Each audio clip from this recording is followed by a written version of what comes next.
Miss হবে না আপনার পছন্দের টিভি শো। দেখুন জি5 অ্যাপে একদম ফ্রি। কোনো তলই তো পাওয়া যাচ্ছে না। জামাই বাবু যা শয়তানি করছে সেগুলো কাটিয়ে যে কি করে বেরোবো কিচ্ছু বুঝতে পারছি না। আর নবাবগঞ্জ থেকে বেরিয়ে কোথায় বা যাব? এই কাল রাত্রি কি করে কাটাবো?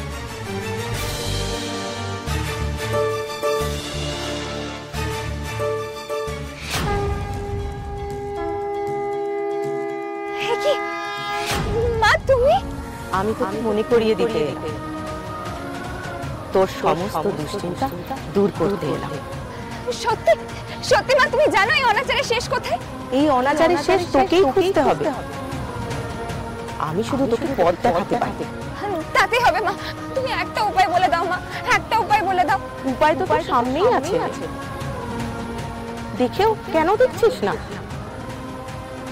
একবার তো ডুব দিয়েছিস, তাহলে পিছিয়ে গেলি কেন? আবার ডুবতে ওই একই জায়গা। দেখবি মাথার সব চট খুলে গেছে। কাল রাত্রি শেষে অপেক্ষা করছে সমাধানের আলো। ডুবতে ডুবতে আবার ডুবতে। মা কালী এতদিন পর এসে আমায় কি বোঝাতে চাইলো?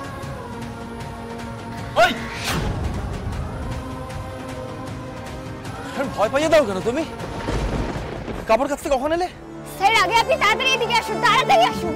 আবার কি হয়েছে? হ্যাঁ, কি মহান কথা শোনাবে, বলো কি হয়েছে? স্যার মা এসেছিল, স্বয়ং মা কালী এসে আমায় দেখা দিয়েছে মুশকিল আসান করতে।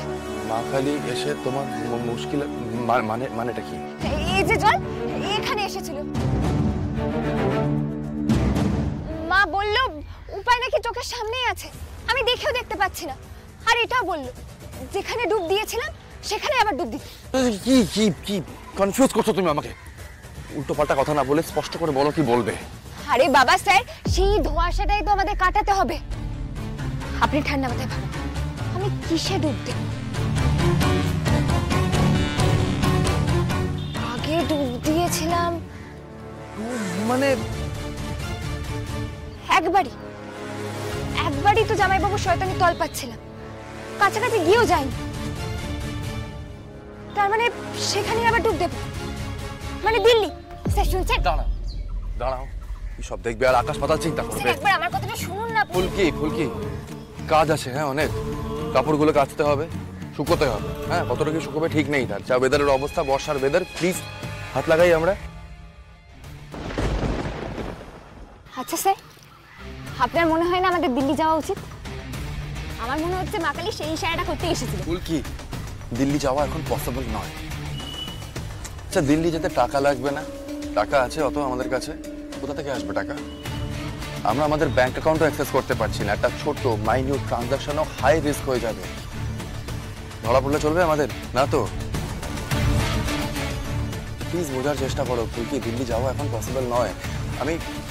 আমি তো শুনি তোমার কথা, সব সময় সব কথা তোমার ঠিক মনে না হলেও পারতপক্ষে চেষ্টা করি তোমার কথা মানার। কিন্তু এখন তোমার আর তোমার মা খালির একটা ইমাজিনারি কনভারসেশনের ভিত্তিতে এরকম একটা তুগলকি ডিসিশন আমি নেব না, নেওয়া উচিত নয় প্র্যাকটিক্যালি। জি5 ডাউনলোড করুন আর সব এপিসোড দেখুন একদম ফ্রি।